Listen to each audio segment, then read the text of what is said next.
Avvalo Ka'ba-i muazzamani tarixiga qisqacha nazar solaylik. Insoniyat tarixi Makka shahridan boshlanadi. Alloh otamiz Odam alayhissalom bilan Havo onamizni jannatdan yerga tushirganida, Havo onamiz Makka shahri yaqinida qo'nim topdilar. Odam alayhissalom esa uzoq sharqdagi bir vodiyga tushirilgandilar. Uzoq yillar bir-birlarini izlashlari natijasi o'laroq Odam alayhissalom Arabiston yarimoroli oshi Makka shahriga yetib keladilar va nihoyat Makka shahridagi Arofat tog'ida Odam alayhissalom va momo Havo bir-birlari bilan uchrashdilar. Makka ilk marta Alloh subhanahu va taoloning yakka o'ziga ibodat qilib sajda qilingan shahardir. Aynan shu yerga otamiz Ibrohim alayhissalom o'g'illari Ismoil alayhissalom bilan birgalikda Baytullohni qurishga amr qilindilar. Alloh taolo buning sharafiga osmonda ham xuddi shunday farishtalar tavof qiladigan Baytul Ma'murni barpo etdi. Rivoyatlarda kelishicha har kuni uni tavof qilish uchun 70 ming farishta hozir bo'lar ekan. Bir bora tavof qilib chiqqan farishta u yerga boshqa qaytib kira olmaydi. Ibrohim va Ismoil alayhissalomlar Ka'bani bunyod etib bo'lganlaridan so'ng birgina tosh o'rni qolib ketgani ma'lum bo'ladi.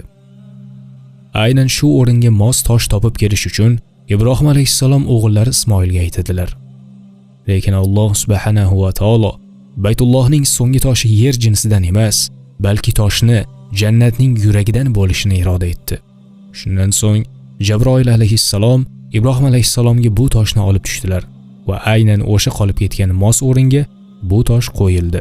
Tosh yerga nozil bo'lgan paytlarda oppoq bo'lib, undan nur taralib turardi. Shu sabab u Hajarul Abyad, ya'ni oppoq tosh deyilardi. Keyinchalik odamlarning nopok ishlari, gunohlari sababli tosh asta-sekinlik bilan qorayishni boshlaydi. Shundan so'ng Hajarul Aswad, ya'ni qora tosh nomini oladi. Vaqt o'tgan sari bu yerda shahar vujudga kela boshladi.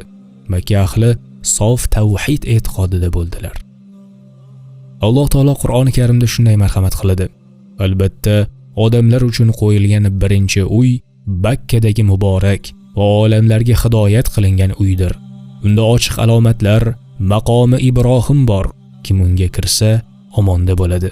Oli Imron surasi 96-97 oyatlar. Ushbu ikki oyatda Alloh taolo Baytullohning fazlini, qibla bo'lishga eng haqli joy shu yer ekanligini, namoz vaqtida u tomonga yuzlanishdan tashqari imkon topganlar uni haj qilishi ham farz bo'lganligini marhamat qilmoqda.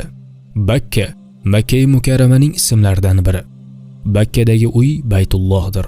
Odamlarga ibodat uchun, butun olamlarning hidoyati uchun qurilgan birinchi uy Baytullohdir.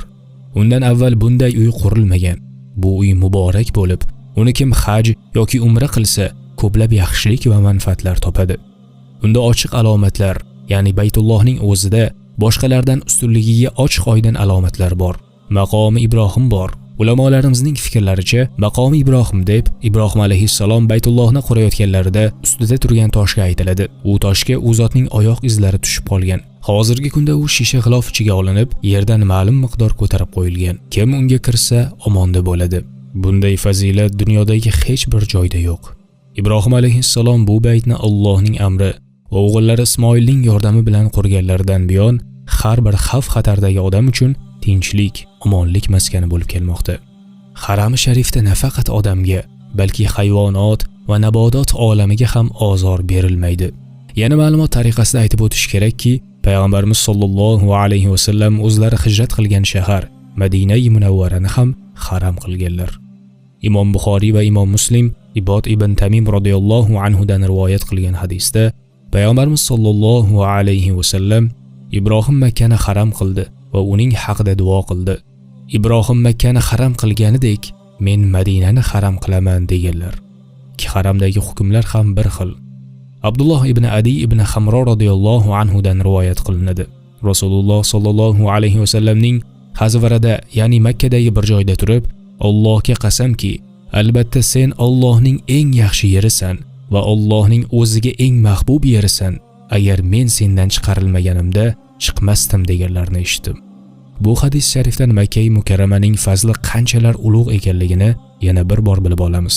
Payg'ambarimiz sollallohu alayhi va sallam bu muqaddas shaharning fazlini Alloh taologa qasam ichish bilan ta'kidlamoqdalar. Buning ustiga u zot Makka-i Mukarramaga nisbatan bo'lgan muhabbatlarini ham eng go'zal iboralar bilan izhor etmoqdalar. Demak, Makka mukarrama eng avval Alloh taolo uchun, qolaversa payg'ambarimiz sollallohu alayhi va sallam uchun ham eng mahbub yer.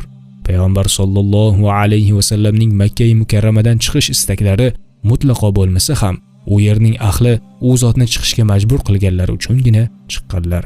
Mana shularning barchasi Makka mukarramaning fazli qanchalar ulug' ekanligiga yorqin dalildir. Abdulaziz ibn Abu Ruvad aytadi: bir guruh hojilar Ka'baga kirib kelishdi. Ularning orasida bir ayol ham bor edi. U tinmay "Robbimning bayti qayerda? Robbimning bayti qayerda?" der. Yonidagilar "Hozir ko'rasan" deyishardi.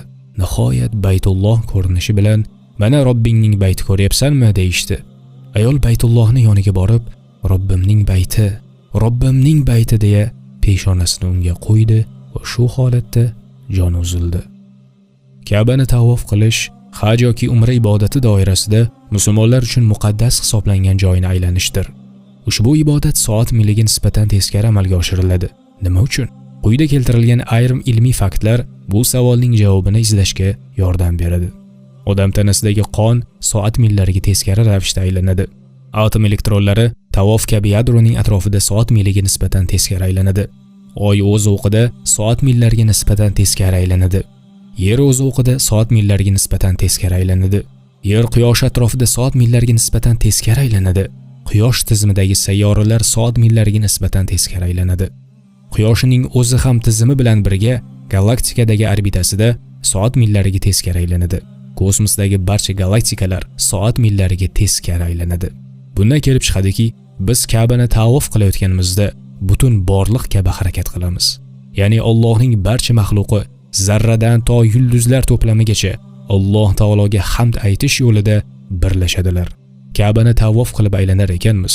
Odamdan Muhammad alayhissalomlargacha bo'lgan payg'ambarlar qilgan ibodat aylanishini amalga oshiramiz.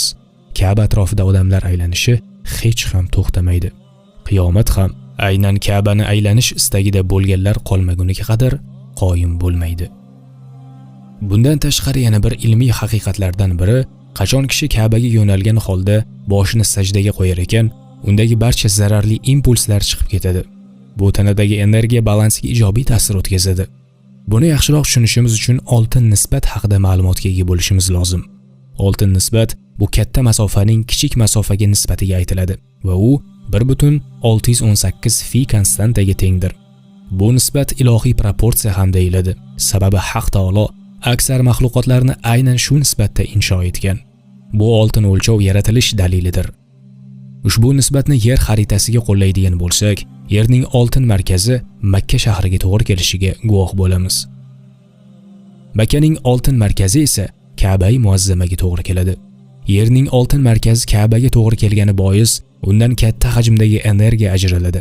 Qanday qilib oltin markazidan katta hajmdagi energiya ajralishini tushunish uchun koinot yoki o'simliklarni misolida ko'rishimiz mumkin. Ularda energiya taqsimoti markazdan atrofga tarqaladi.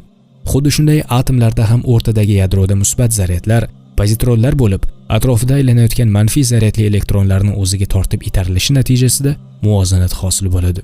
Shu sabab ham qachon Ka'bani tavof qilarkansiz, sizdagi energiya muvozanatga keladi. Subhanalloh. Ha, bu ayni haqiqatdir. Tadqiqotlarga ko'ra, har kun atrof muhitdan tanamizga zararli bo'lgan elektromagnit impulslar qabul qilinar ekan.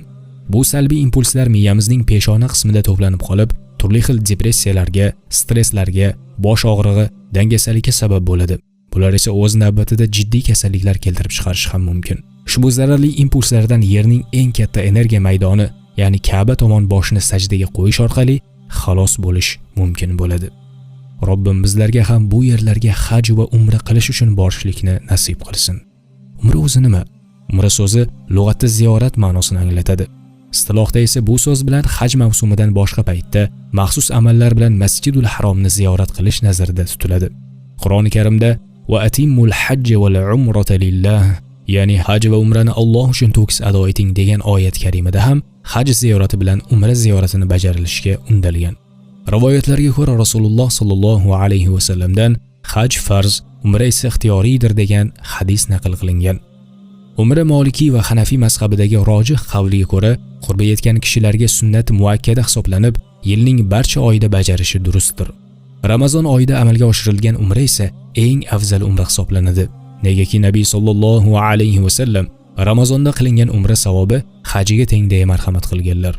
Boshqa bir rivoyatda Ramazonda bajarilgan umra men bilan birga ado etilgan hajiga teng deya marhamat qilingan.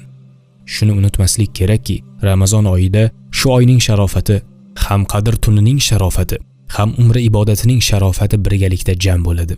Buning ustiga yuqoridagi hadislar mazmuniga binoan Ramazon oyidagi umraning savobi haj savobiga teng bo'lishdan tashqari Rasululloh sallallohu alayhi va sallam bilan birgalikda haj qilgandek savobga ega bo'lishi aytildi. Agar siz ham umra ziyoratiga borishni niyat qilib